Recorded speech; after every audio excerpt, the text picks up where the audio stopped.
Hello dear students, this is Priyanka and welcome back to YouTube channel पढ़ाईगिरी।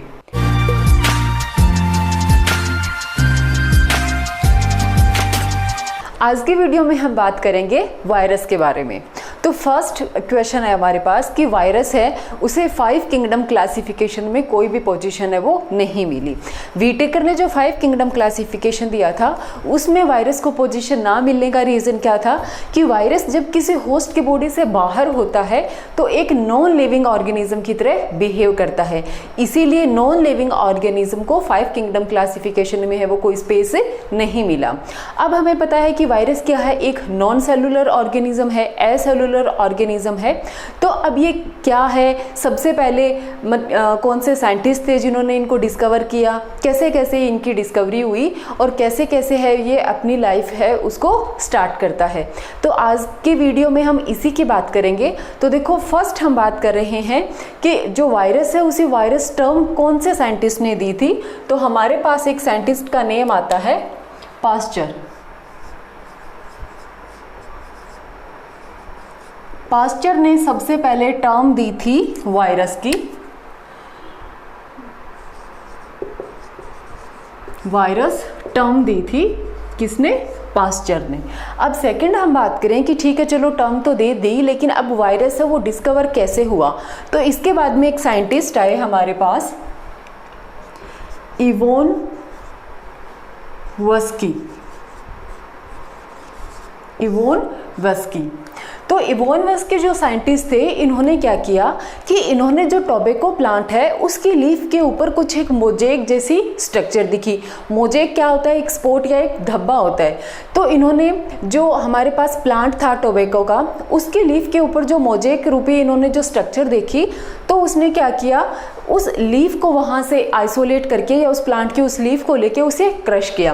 Crush करने के बाद जो उस लीफ का जो शेप निकला, उस शेप को इन्होंने क्या किया, बैक्टीरिया जो फिल्टर होता है, बैक्टीरिया को फिल्टर करने के लिए बैक्टीरियल प्रूफ फिल्टर आता है, उसमें से इसे पास आउट किया उस शेप को। तो पास आउट करने के बाद में क्या होगा, देखो अगर हम डायग्राम बनाएं तो सबसे पहले क्या लिया इन्होंने, ये टोबैको प्लांट है इसकी लीफ को लिया। तो इस लीफ पे क्या थे, ऐसे मोजेक बने हुए थे। तो इस लीफ को सबसे पहले क्या किया, क्रश किया।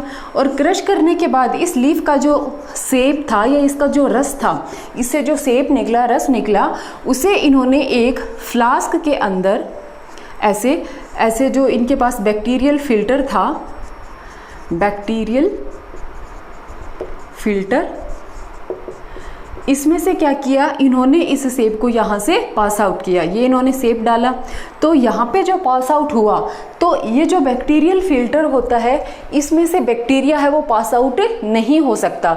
इन्होंने देखा था कि ये जो माइक्रोब है इसकी स्ट्रक्चर क्या है, बैक्टीरिया से भी छोटी है।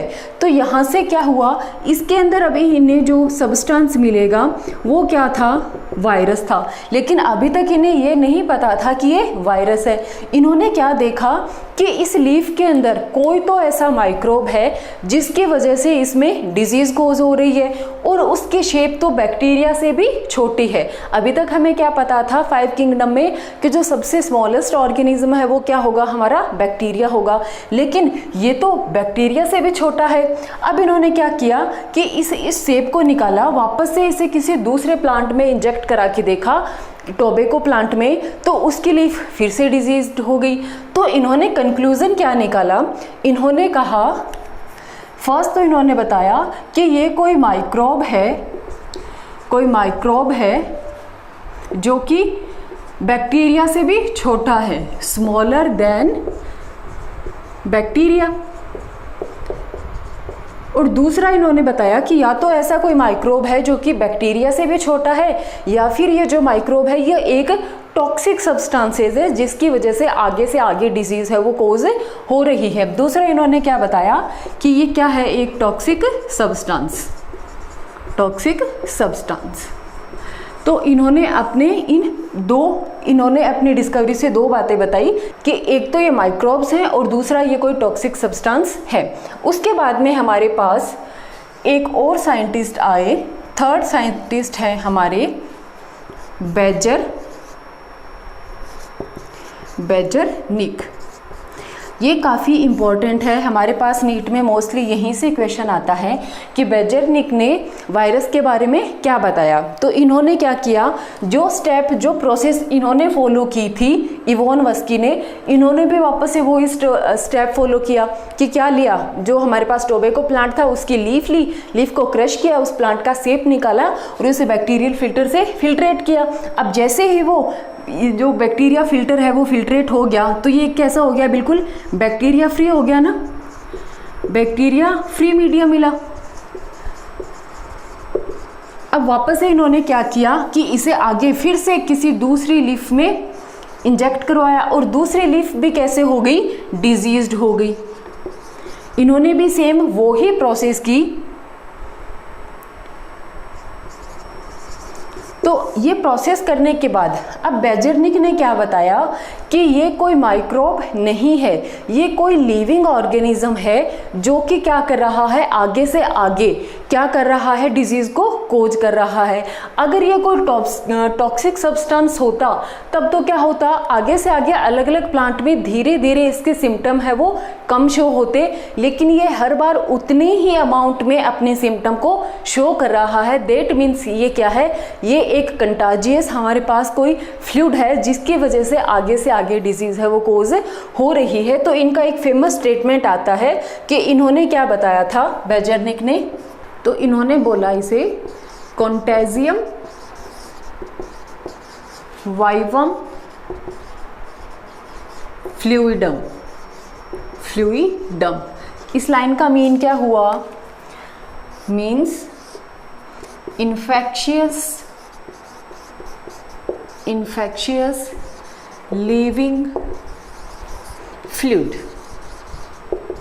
यहाँ से हमारे पास नीट में बहुत बार क्वेश्चन आता है कि जो बेजरनिक साइंटिस्ट थे उन्होंने वायरस के लिए कौन सी टर्म है वो यूज़ में ली। तो इन्होंने क्या बोला, वायरस क्या है, एक कंटेजियम वाइवम फ्लूइडम, मीन्स एक इन्फेक्शियस लिविंग फ्लूइड। तो यहाँ से हमारे पास ये क्वेश्चन हो गया। अब इसके बाद में जो फोर्थ साइंटिस्ट आए थे, फोर्थ साइंटिस्ट थे हमारे पास स्टैनले। देखो अभी तक साइंटिस्ट है, इन्होंने अभी तक ये नहीं बता पाए थे कि ये वायरस है। इन्होंने क्या बताया था कि ये कोई लिविंग फ्लूइड है जो कि कैसा है, इन्फेक्शियस है। नेक्स्ट हमारे पास स्टैनले थे। स्टैनले ने क्या कर दिया, वायरस को, या हमने अभी ये जो फ्लूइड देखा था इसे क्या कर दिया, क्रिस्टलाइज्ड कर दिया, क्रिस्टलाइज्ड। अब क्रिस्टलाइज का मीन्स क्या हुआ कि कोई भी जो सेल है उस सेल का हम क्रिस्टलाइजेशन नहीं कर सकते, लेकिन स्टैनले ने क्या किया, ये जो फ्लूइड था इसका क्या कर दिया, क्रिस्टलाइजेशन कर दिया। तो इससे ये श्योर हो गया कि ये जो भी माइक्रोब्स है हमारे पास, जो भी ये जो लिविंग फ्लूइड है जो कि बहुत ज़्यादा इन्फेक्शियस है, ये डेफिनेटली क्या है, एक एसेलुलर ऑर्गेनिज्म है और इसकी साइज है वो बैक्टीरिया से भी छोटी है। तो ये है हमारे पास वायरस से रिलेटेड कुछ साइंटिस्ट जिनके बारे में एग्जाम से क्वेश्चन आता है। तो फर्स्ट पास्चर ने क्या दिया था, वायरस की टर्म दी थी। सेकंड आते हैं हमारे पास इवोनवस्की, इन्होंने क्या बताया था कि ये बहुत ही स्मॉलर है, बैक्टीरिया से भी स्मॉलर ऑर्गेनिज्म है। और दूसरा या फिर क्या हो सकते हैं, टॉक्सिक सब्सटेंस हो सकता है।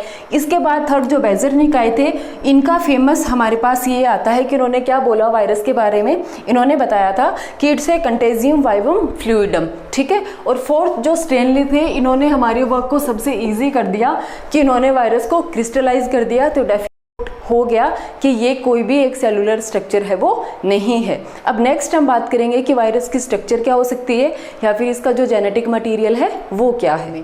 तो अभी हमने देखा था कि वायरस है वो एसेलुलर ऑर्गेनिज्म है। अब एसेलुलर है तो इसमें कोई सेल ही नहीं है। अब जब सेल ही नहीं है तो सेल में प्रेजेंट जो सेल ऑर्गेनेल्स होते हैं, जैसे कि माइटोकॉन्ड्रिया है, राइबोसोम है, या सेल की जो कवरिंग है सेल मेम्ब्रेन है, ये सारे ऑर्गेनेल वायरस में है वो क्या होंगे, एब्सेंट होंगे। तो देखो, और अब ये सारी चीजें एब्सेंट है तो वायरस है क्या, वायरस कुछ भी नहीं, एक न्यूक्लियो प्रोटीन है। न्यूक्लियो प्रोटीन मीन्स वायरस है वो किससे बना होगा, न्यूक्लिक एसिड एंड प्रोटीन से। तो देखो हम लिखें इसके बारे में, फर्स्ट हम लिख रहे हैं कि वायरस क्या है, एक एसेल्युलर स्ट्रक्चर। या फिर हम क्या बोल सकते हैं, एसेलुलर ऑर्गेनिज्म है। सेकंड हम बात करें कि इसमें क्या प्रेजेंट होगा, सिर्फ न्यूक्लियोप्रोटीन। न्यूक्लियोप्रोटीन मीन्स हम अगर वायरस की स्ट्रक्चर देखें तो ये तो क्या हो गया, न्यूक्लियो मीन्स क्या हो गया, nucleic acid, nucleic acid, and protein means तो प्रोटीन। अब न्यूक्लिक एसिड है, इसमें या तो आरएनए हो सकता है या फिर डीएनए। एक वायरस में आरएनए या डीएनए दोनों एक साथ प्रेजेंट नहीं होंगे। वायरस में या तो आरएनए प्रेजेंट होगा या फिर डीएनए प्रेजेंट होगा। तो सपोज कि ये हमारे पास इसका क्या है, डीएनए प्रेजेंट है, न्यूक्लिक एसिड प्रेजेंट है, और इसे कवर करने के लिए चारों तरफ इसके पास ये क्या प्रेजेंट है, प्रोटीन है ना। जैसे हम इसे ऐसे बनाएं, ये प्रोटीन है। इस न्यूक्लिक एसिड को या हमारे पास जो डीएनए या आरएनए है, इसको कवर करने के लिए इसके पास क्या होगी, एक प्रोटीन की लेयर होगी। ये जो प्रोटीन लेयर है हमारे पास, प्रोटीन लेयर, इसे हम क्या कहेंगे, कैप्सिड। प्रोटीन की लेयर को क्या कहेंगे, कैप्सिड। और ये जो बीच में जो हमें दिख रहा है, ये क्या है, इसका न्यूक्लिक एसिड। ठीक है। अब ये जो प्रोटीन की हमारे पास जो लेयर है, इस पूरी लेयर को तो हमने क्या बोला, कैप्सिड। लेकिन देखो बहुत सारे छोटे छोटे स्ट्रक्चर दिख रही हैं, तो ये सारी स्ट्रक्चर क्या हैं, कैप्सोमियर। तो बहुत सारी कैप्सोमियर मिलके क्या बना लेंगी, कैप्सिड बना लेगी। तो बस वायरस की यही स्ट्रक्चर है कि वायरस में क्या प्रेजेंट है, सिर्फ एक न्यूक्लिक एसिड प्रेजेंट है जो डीएनए या आरएनए दोनों में से एक होगा, और दूसरा इसके चारों तरफ एक कोटिंग होगी प्रोटीन की, उसे हम क्या कहेंगे, कैप्सिड, जो कि बहुत सारे कैप्सोमियर है उनसे मिलके बनी होगी। तो ये नॉर्मली बहुत ही ईजी सी स्ट्रक्चर हो गई वायरस की। अब हम बात करें कि वायरस है, अगर वो एसेलुलर ऑर्गेनिज्म है या फिर उसमें कोई भी सेल ऑर्गेनल प्रेजेंट नहीं है, तो फिर ये डिजीज कोज कैसे करता है। आज के अभी जो करंट सिचुएशन में है, हमें डेली सुनने को आ रहा है कि जैसे कोरोना वायरस हो गया, या इससे पहले हमने सुना था जैसे चिकनगुनिया हो गया, डेंगू हो गया, ये इनमें सब में क्या थी, ये सारे वायरस से इन्फेक्टेड डिजीज थी। तो अगर वायरस में कोई सेल ही नहीं है तो वायरस है, फिर वो इन्फेक्शन कैसे करेगा, आगे उसका इन्फेक्शन कैसे ट्रांसमिट हो रहा है। तो अब हमारे पास क्वेश्चन आता है कि वायरस है, अब उसे हम लिविंग की कैटेगरी में डालें या फिर नॉन लिविंग की कैटेगरी में डालें, क्योंकि जब तक ये वायरस होस्ट की सेल से बाहर होता है तो ये बिल्कुल हुई नॉन लिविंग की तरह कैरेक्टर है वो शो करता है। अब हम फर्स्ट तो देखें कि लिविंग के कैरेक्टर क्या हो सकते हैं और नॉन लिविंग के कैरेक्टर क्या हो सकते हैं। तो फर्स्ट अगर हम देखें, इधर हम लिखें लिविंग कैरेक्टर और इस साइड अगर हम लिखें नॉन लिविंग कैरेक्टर। तो लिविंग के लिए तो हमें सबसे पहले क्या चाहिए कि लिविंग है अगर कोई ऑर्गेनिज्म तो वो कैसा होना चाहिए, सेलुलर होना चाहिए। लेकिन ये तो कैसा है, एसेलुलर है। हमने बात की ना कि वायरस कैसा है, एसेलुलर स्ट्रक्चर है। दूसरा हम बात करें कि इसमें क्या होना चाहिए, मेटाबॉलिज्म होना चाहिए, मेटाबॉलिज्म होना चाहिए। देखो 11th क्लास का हमने जो फर्स्ट जो लिविंग वर्ड चैप्टर लगाया था उसमें हमने देखा था ना कि लिविंग और नॉन लिविंग इनके कौन कौन से फीचर हैं। तो उसी के बेसिस पे फर्स्ट सेलुलर होना चाहिए, सेकंड मेटाबॉलिज्म होनी चाहिए। तो इसमें तो मेटाबॉलिज्म कैसी होगी, होगी नहीं, एब्सेंट होगी जब तक ये किसी होस्ट सेल के बाहर है। तो इसमें मेटाबॉलिज्म है वो नहीं है, मेटाबॉलिज्म एब्सेंट है। ऐसे अगर हम बाहर इसकी बात करें रिप्रोडक्शन की, रिप्रोडक्शन के बेसिस पे भी क्या है, जब तक ये रिप्रोडक्शन बाहर है होस्ट सेल से तब तक इसमें रिप्रोडक्शन भी क्या होगा, एब्सेंट होगा। लेकिन जैसे ही ये किसी लिविंग ऑर्गेनिज्म के ऊपर या होस्ट के ऊपर जैसे ही ये इन्फेक्शन कर देगा उसमें एंटर हो जाएगा। तो एंटर होते ही ये क्या करेगा, जो होस्ट है उसके एंजाइम्स को यूज में लेके अपनी सारी जो प्रोसेस है लिविंग की, जैसे कि मेटाबॉलिज्म भी स्टार्ट कर देगा एंड रिप्रोडक्शन ये भी स्टार्ट कर देगा। तो अब हम वायरस के बारे में क्या बोलें कि वायरस लिविंग है या फिर नॉन लिविंग। तो यहाँ से हम एक जो स्टेटमेंट है वो लेके आते हैं कि virus is connecting connecting link between living and non-living organism।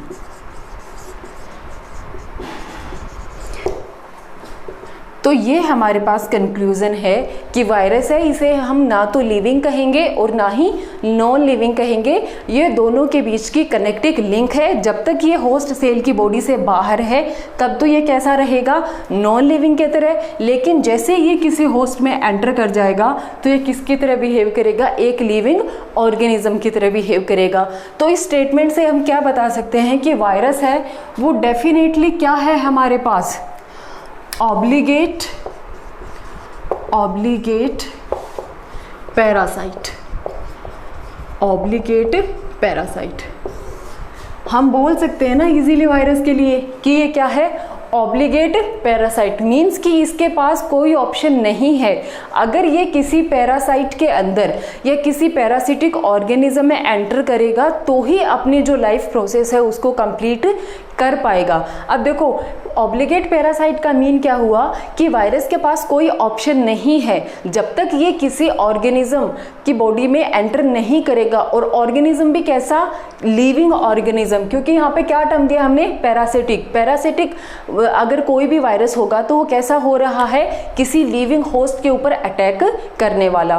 तो आज की क्लास के लिए बस इतना ही, जिसमें हमने क्या बात की है कि वायरस का जो जनरल इंट्रोडक्शन है कि वायरस को सबसे पहले टर्म किसने दी थी, वायरस के लिए कौन कौन से साइंटिस्ट ने कौन कौन सी रिसर्च की है, वायरस के बारे में क्या बताया, या फिर हम बात करें कि वायरस है वो लिविंग है या फिर नॉन लिविंग है, और जनरली वायरस है उसका जो जेनेटिक मटेरियल है क्या है। तो आज की क्लास के लिए इतना ही। नेक्स्ट वीडियो में हम इसी के आगे बात करेंगे।